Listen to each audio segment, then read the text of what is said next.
My name is Marcus Hale. I'm 41 years old.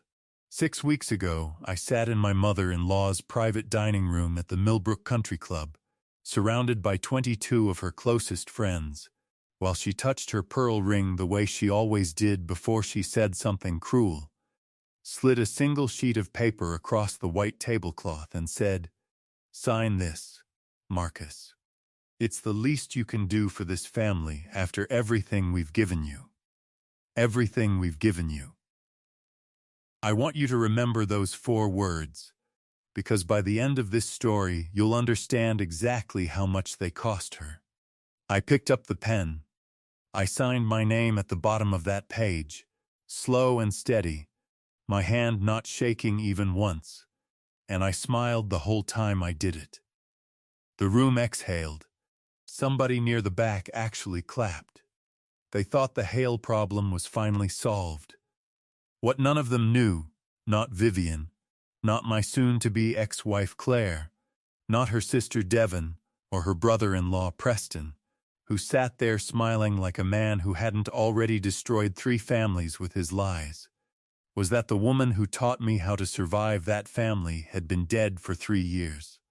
And she had spent the 11 years before that quietly building the exact weapon I would need for that exact night. Before I tell you what was really on that page, drop a comment and tell me where you're watching from.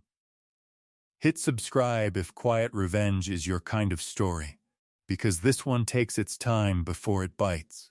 Let me take you back to the beginning, to a 2-car garage in Millbrook, Ohio, and a marriage I thought I understood. I met Claire Ashworth when I was 29. I was running an engineering consulting business out of my father's old garage. 3 employees, a used Ford pickup with a check engine light I never fixed, and a business loan I was still 3 years from paying off. Claire was 27, a real estate agent working under the Ashworth name, a name that got her tables at restaurants without reservations, and got her mother onto the cover of the Millbrook Gazette's charity issue every spring for 30 consecutive years. Vivian Ashworth ran that town's biggest annual gala, and she ran her family the same way she ran that event, with a seating chart, a strict sense of who belonged where, and a smile that could freeze a room from 30 feet away. Claire had one sister, Devon, 4 years older, sharper-tongued, married to a man named Preston Voss, who owned a boutique investment firm downtown that everyone in Millbrook admired, and nobody could actually explain. Devon was the daughter who mattered. I understood that within a month of dating Claire, the same way you understand a house has a draft before you ever find the crack in the window frame. The first time I met the whole family together, Thanksgiving of that year, Vivian looked me up and down at the door and said, "To Claire, not to me. Well, he's got good manners at least." Then she turned to Preston, who'd just walked in behind us in a navy overcoat that probably cost more than my truck, and her whole face changed. "Preston, tell me about the Kirkland account. I heard it's enormous." I stood in that doorway holding a bottle of wine nobody offered to open, and I felt Claire's hand find mine and squeeze it once. Quick, apologetic. I told myself that squeeze meant something. For a long time, I believed it did. We married when I was 30. Hale Engineering grew slower than the Ashworths expected, and faster than I ever dreamed. By year 6, we had 12 employees and a county contract for bridge inspection work that, in a single fiscal year, paid more than Preston's firm claimed to manage in total client assets. I never once said that number out loud at a family dinner. My grandmother Eleanor raised me better than that. She'd spent 40 years as a bookkeeper before she retired, the kind of woman who balanced her own checkbook down to the penny every single Sunday night at her kitchen table, and she used to say, "People who talk loudest about money usually have the least of it. Marcus. The ones who actually have it just keep quiet ledgers." I kept quiet ledgers. Claire's family called it modest. I would later learn they meant small, and they meant it the way you mean it about a dog that hasn't learned to bark yet. The comments never stopped. Not really. They just got quieter, more surgical. At Devon's 40th birthday, when Preston announced a new office lease in a converted mill downtown, floor-to-ceiling windows, exposed brick, the whole performance, Harold Ashworth stood up with a glass of scotch and toasted him as the future of this family's legacy. Nobody ever raised a glass to me. Not the year I hired my 12th employee. Not the year the county contract came through. Claire would squeeze my hand under those tables, every single time, and for 11 years I let that small pressure stand in for every word she never said out loud in front of her mother. My grandmother Eleanor died the spring I turned 34. Congestive heart failure, fast at the end. Though it had been building quietly for years, the way everything about that woman was quiet until it wasn't. In the last 2 years of her life, I sat with her most Sunday afternoons in her recliner while she worked a crossword, and I half-watched whatever game was on. One Sunday, 6 months before she passed, she set the crossword down without finishing it, which she never did, and looked at me with an expression I didn't recognize yet. "Marcus, I've set something aside for you." Not for Claire. For you specifically. I told her that seemed unnecessary. That Claire and I shared everything. The way you say things at 33 when you still believe the word everything means what it sounds like. Eleanor's eyes didn't soften the way they usually did when I said something naive. "That family measures people by what they can extract from them," she said. "I've watched Vivian Ashworth do it to her own daughters for 30 years. Devon learned to be the one who takes. Claire learned to be the one who gives until there's nothing left, and then apologizes for not giving more." She reached into the drawer of her side table and handed me a plain business card. Attorney Raymond Castellano, an office 2 counties over, a name I'd never heard. "If the day ever comes when that family needs something from you, you call this number before you sign a single thing. Anything, Marcus, I mean that." I put the card in my wallet and I forgot about it, the way you forget about a fire extinguisher bolted to a hallway wall. You don't think about it until you smell smoke. The smoke started 18 months ago, though I didn't recognize the smell at first. Preston's firm, the one the whole town admired from a respectful distance, had been quietly hemorrhaging client money for almost 2 years by then. I didn't know that yet. Nobody outside the family did. What I noticed instead were smaller, stranger things. Claire started guarding our joint accounts in a way she never had before, questioning a $400 equipment purchase for my business the same week she waived off a $2,000 family emergency loan to her sister without a second thought. I was buried under the largest contract Hale Engineering had ever landed, a 3-county bridge retrofit, 60-hour weeks, and I told myself Claire's tension was just stress bleeding over from her own job. I didn't have the bandwidth to notice that my wife's family was drowning 3 miles away, and that she had already started building a rope out of pieces of our marriage. I found the first thread on a Tuesday evening in March. I needed our mortgage statement for a business loan application and went digging through the file cabinet in our home office, the one Claire had always managed, because I trusted her with it the way you trust the person who's shared your bed for a decade. Instead of the mortgage file, I found a folder I didn't recognize, labeled in Claire's handwriting, Family Support. Inside were bank transfer records going back 2 years. $12,000 in June, $8,000 in September, $15,000 in a single transfer dated the week Claire had told me our savings were a little tight and asked if we could push the kitchen renovation another year. Every transfer went to the same account, Preston Voss Capital Holdings. I sat on the floor of that office for a long time, that folder open across my knees, and I felt something in my chest go very still and very cold, the way a lake goes still right before it freezes over. My wife had been quietly wiring money I'd earned working 60-hour weeks into her brother-in-law's firm, and she had never once mentioned it. Not a word, not a hint over dinner, not even the flicker of guilt I might have caught if I'd been looking for it, and I realized, sitting there, that I hadn't been looking for it because I hadn't thought I needed to. I didn't confront her that night. I photographed every page. I made copies. I put the originals back exactly where I found them, in the exact order, because some instinct my grandmother had planted in me years earlier said, "Don't move yet. Watch first. Let them believe you're still the man who doesn't check the drawer."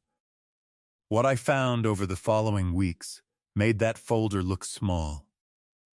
Preston's firm wasn't struggling. It was hollow, propped up entirely by transfers from people who trusted him, most of them family. Some of them, I'd learn much later, people from Vivian's own gala committee who'd invested their retirement savings on Harold's personal recommendation. Devon's house, the one everyone in Millbrook admired from the street, had been refinanced twice in 18 months.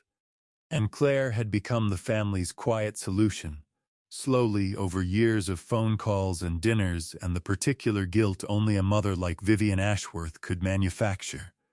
Convinced that saving Devon's marriage meant saving the family name, and saving the family name meant moving money she didn't fully have the right to move. Here's the part that still catches in my throat when I think about it. I found a second folder, hidden behind the first one, dated only 4 months earlier. Inside was a printed email exchange between Claire and Vivian.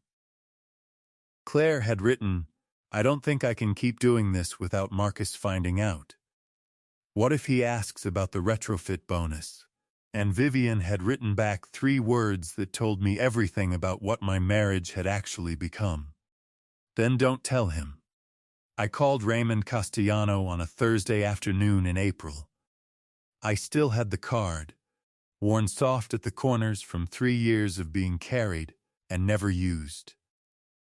He answered on the second ring, and when I told him my name, there was a pause on the line long enough that I thought the call had dropped. "Eleanor's grandson," he finally said. "I've been expecting this call for longer than you'd believe, Marcus. Can you come in this week?" I drove to his office the next morning, and what he told me made the floor tilt under me for the second time that spring.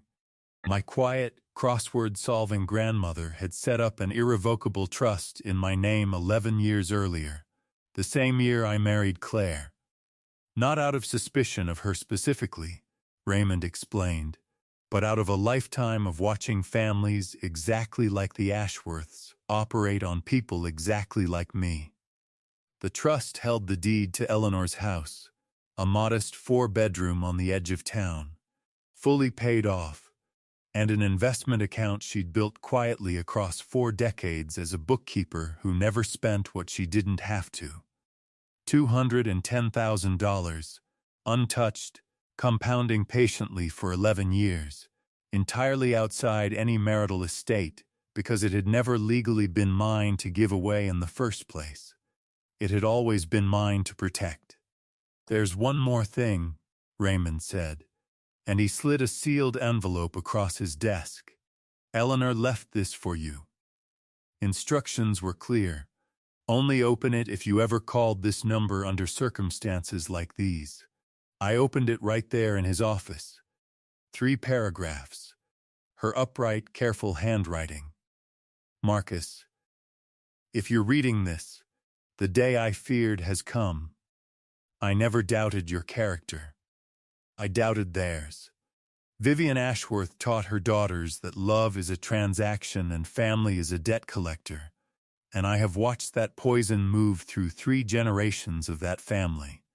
Whatever they have made you feel small for not having, remember this.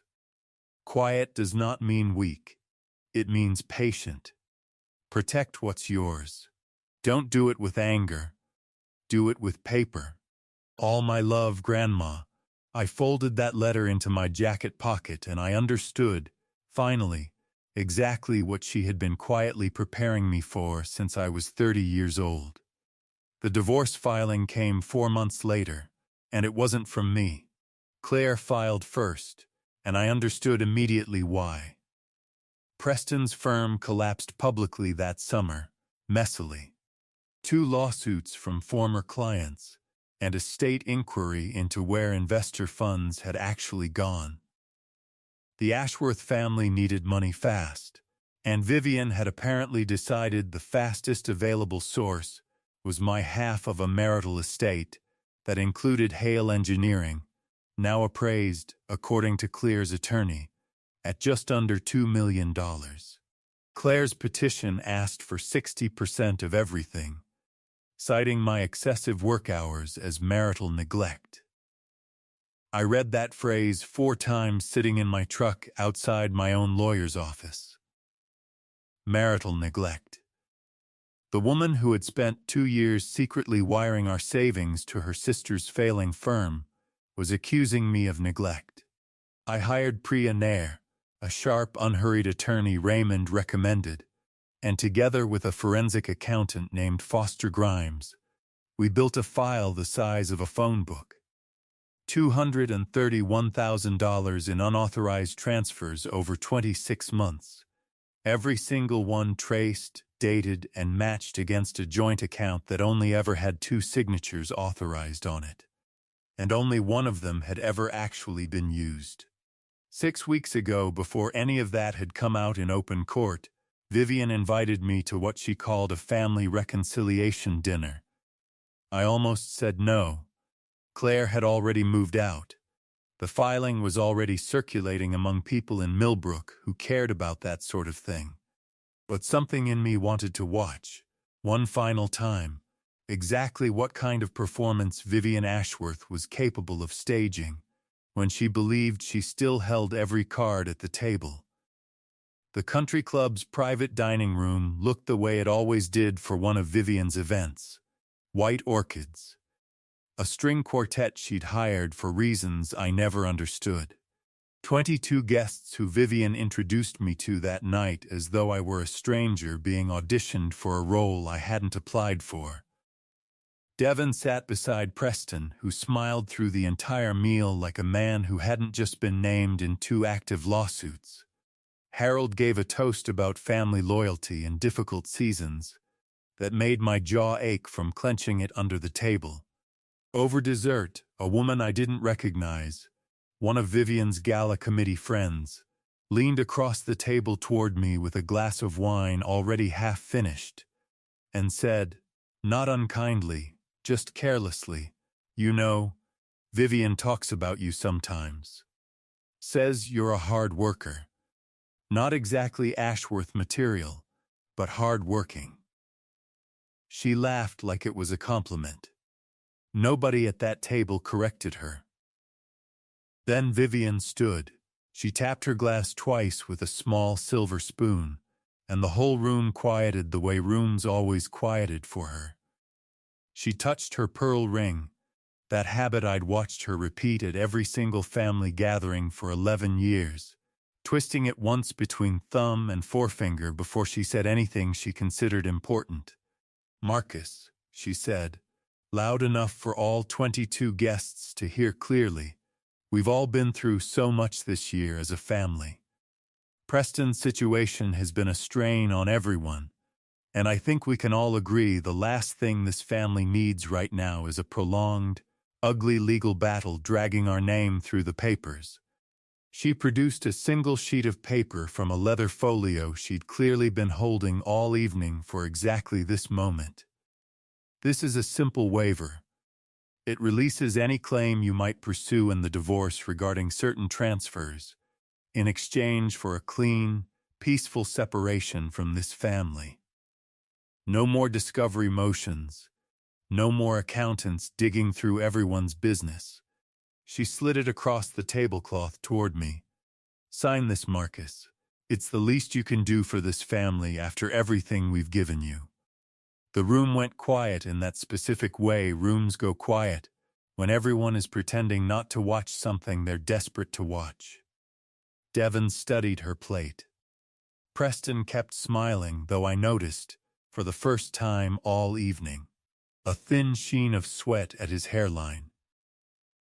Harold cleared his throat and looked at the ceiling.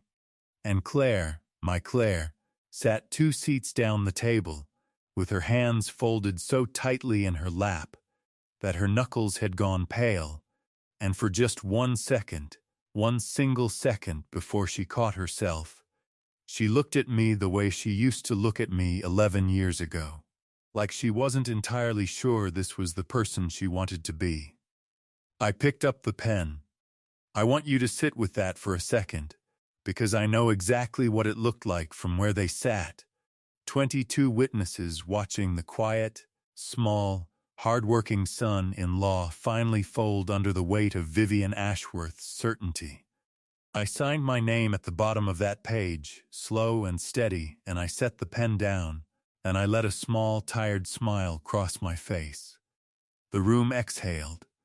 Somebody near the back actually clapped. Soft, polite, relieved applause. The kind you give when a difficult scene finally ends the way you hoped it would. It hadn't ended. It had only just started, and none of them knew it yet, because the page I'd signed wasn't the page Vivian thought she'd handed me. 20 minutes earlier, while Vivian had been at the club's front entrance greeting the last of her guests and Devon had stepped out to take a call, I'd asked to use the restroom and instead found the leather folio sitting unattended on a side table near the coat check, exactly where Priya had told me. Based on 3 prior events at that same club, it was almost certain to be placed. I'd swapped the original waiver for a document Priya had drafted that morning, printed on identical stationery, formatted to look identical at a glance across a dinner table. What I actually signed that night wasn't a waiver releasing my claims. It was a sworn acknowledgement, witnessed unknowingly by 2 of Vivian's own gala committee friends seated beside me, that Vivian Ashworth had personally drafted and presented a settlement document during active litigation, outside the presence of opposing counsel, in a documented attempt to circumvent a pending discovery order that Priya had filed against Preston's accounts 9 days earlier. I hadn't come to that dinner to sign her paper. I'd come to make her paper sign itself into evidence. 1 hour later, the private dining room door opened, and Raymond Castellano walked in beside Foster Grimes, a leather folder tucked under his arm. Vivian's face drained to the color of the tablecloth in front of her. I watched her hand drift up to that pearl ring and freeze there, mid-twist. The habit finally catching up to the exact moment it had spent 30 years rehearsing for. "Mrs. Ashworth," Raymond said, calm as a man reading a weather forecast, "I'm here on behalf of Mr. Hale regarding $231,000 in unauthorized transfers from a marital account into Preston Voss Capital Holdings. Transfers currently under review both in this divorce proceeding and, as of 9 o'clock this morning, in the state securities inquiry into Mr. Voss's firm." He set the folder down on the table beside the untouched dessert plates. "I also have a signed witness document, dated tonight, confirming Mrs. Ashworth personally presented a settlement waiver during active litigation without opposing counsel present. That's a matter for the court to address directly." The string quartet had already stopped playing. Nobody at that table was breathing the way people breathe at a dinner party anymore. Preston stood so fast his chair scraped hard against the floor. "This is a family matter." His voice cracked slightly on the word family, and I noticed, almost against my will, that his hands were shaking. Foster Grimes didn't even look up from his folder. "It stopped being a family matter the day your firm collapsed with investor funds unaccounted for. Mr. Voss, I'd recommend retaining counsel separate from your mother-in-law, effective immediately." Devon started crying then, the real kind, not the kind performed for an audience, and she turned on her husband with a voice I'd never heard her use before, low and shaking. "You told me the Kirkland account was fine, Preston. You told me 2 months ago it was fine." Preston didn't answer her. He was staring at Raymond's folder like it might catch fire. Harold sat frozen with his fork halfway to his mouth, and then, quietly, in a voice that surprised everyone at that table, he set the fork down and said, "Vivian, how long have you known about this?" It was the first time in 11 years I'd ever heard Harold Ashworth ask his wife a question she didn't have an answer already prepared for. And Vivian, who had spent 30 years measuring every single person in her orbit by what they could give her, stood at the head of that table with a document in her hand that had just become the single most damaging piece of evidence in her son-in-law's fraud investigation. And for the first time since I'd known her, Vivian Ashworth had absolutely nothing to say. Not one word. 22 guests sat around that table in a silence, so complete I could hear the ice settling in the water glasses. And I watched the woman who had spent 3 decades controlling every room she ever walked into stand there with her mouth slightly open, searching for a script that didn't exist for this particular moment. Claire was the one who finally broke it. She stood up, slowly, and looked at her mother, not at me, at her mother, and said, "You told me this was legal. Mom, you told me Marcus would never even notice." Her voice wasn't loud. It didn't need to be. Every person at that table heard it. "You said families protect each other. You didn't say anything about what it would cost me." Vivian's composure cracked then, just slightly, just enough. "I was protecting this family," she said, and her voice had lost the polish it always carried, gone thin and defensive. "Someone had to hold this family together. By spending my marriage to do it," Claire said. And then she looked at me, really looked at me for the first time in months. And I saw something in her face that wasn't anger and wasn't guilt. It was recognition, the kind that comes far too late to change anything, but comes anyway. She didn't say she was sorry, not that night. But she didn't defend her mother either, and in that room, in front of those 22 witnesses, that silence said more than any apology could have. I picked up my jacket from the back of my chair. I thanked the staff on my way out, because none of what had happened in that room was their fault, and my grandmother raised me to remember the difference between the people who wronged you and the people just doing their job. I walked out of the Millbrook Country Club into cool April air, and I stood in the parking lot for a long moment, listening to the faint, muffled sound of chaos still unfolding behind those tall windows, and for the first time in 11 years, I felt like I was walking out of a room lighter than I'd walked into it.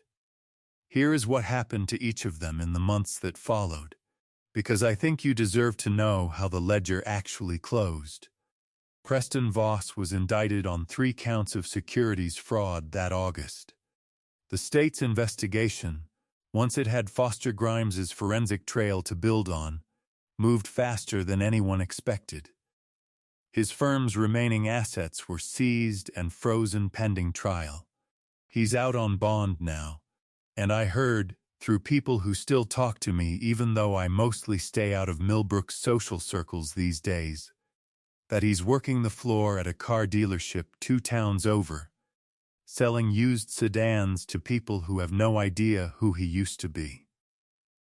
Devon filed for divorce from him in September, 4 weeks after that dinner, and I don't know exactly what happened in her marriage in private, but I know she moved out of the house everyone in Millbrook used to admire and into a rental near her old office. I've heard she blames Preston for most of it and her mother for the rest, and I think, for the first time, she might actually be right about both. Harold Ashworth's construction supply company lost its largest county contract that fall. After the fraud investigation made the Ashworth name radioactive, with the same local officials Vivian had spent 30 years cultivating at her gala. I heard Harold started asking harder questions around the house after that dinner, questions he should have been asking for years, and that the marriage I once envied from a distance, the one that looked so effortless at every holiday table, is quieter now in ways that have nothing to do with peace. Vivian resigned from the charity gala committee she'd chaired for 3 decades, quietly, in a 2-line email that nobody responded to. I heard she doesn't go to the club anymore, not because she was formally asked to leave. Nobody had to say that out loud in a town like Millbrook, but because the seating chart she'd controlled for 30 years no longer had a seat that suited her. The witness document from that dinner became part of the record in both the securities case and my own divorce proceeding. And her attorney, I'm told, spent most of one deposition trying to explain to a judge why she'd chosen to present an unauthorized settlement offer to opposing counsel's client at a private social event. There wasn't a good answer. There never is once the paper starts talking. And Claire. Once the transfers were fully documented and entered into the record, the divorce settlement went very differently than the 60% she'd originally petitioned for. The court found the $231,000 in unauthorized transfers constituted marital waste, dissipated without my knowledge or consent, and the full amount was credited back to my side of the division. She kept the house we'd shared, and I didn't fight her for it, because our daughter Maya still needed one stable address to come home to, while all of this settled around her. But Hale Engineering stayed exactly where it belonged, untouched, along with the retrofit contract that had taken over my life for 2 years, and the trust my grandmother had quietly built and guarded for 11 years, before I ever needed it. Protected the same patient way it had been protected since before I even understood I needed protecting. Claire called me once in October, a few weeks after the settlement was finalized.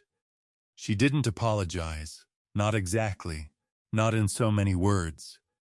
She said she'd spent so many years trying to save her family that she'd never noticed she was slowly giving away her own. I told her I hoped she found some peace with that math eventually, because it had taken me a long time to find mine. And I finally had. I keep my grandmother's letter in the same drawer as the trust documents now, folded exactly the way she folded it. And some evenings, usually Sunday evenings, the same time we used to sit together with her crossword, I take it out and read it again, just to hear her voice in my head one more time. Protect what's yours. Don't do it with anger. Do it with paper. She was right about all of it, every word, and it took me 11 years and one dinner at a country club to understand exactly how right she was. The Ashworths taught me that in some families, love is just a ledger nobody's allowed to read except the person keeping it. My grandmother taught me something different. She taught me to keep my own ledger, quietly, patiently, for 11 years. Long after most people would have assumed there was nothing left worth protecting, until the exact night it finally mattered. That's the whole of it. That's my story. If you've ever sat at a table where someone slid a piece of paper toward you and told you signing it was the least you could do, I want to hear about it. Type the ledger in the comments if any part of this hit close to home. Share it with someone who needs to hear that quiet doesn't mean weak. Drop a comment, hit subscribe, and I'll see you in the next one.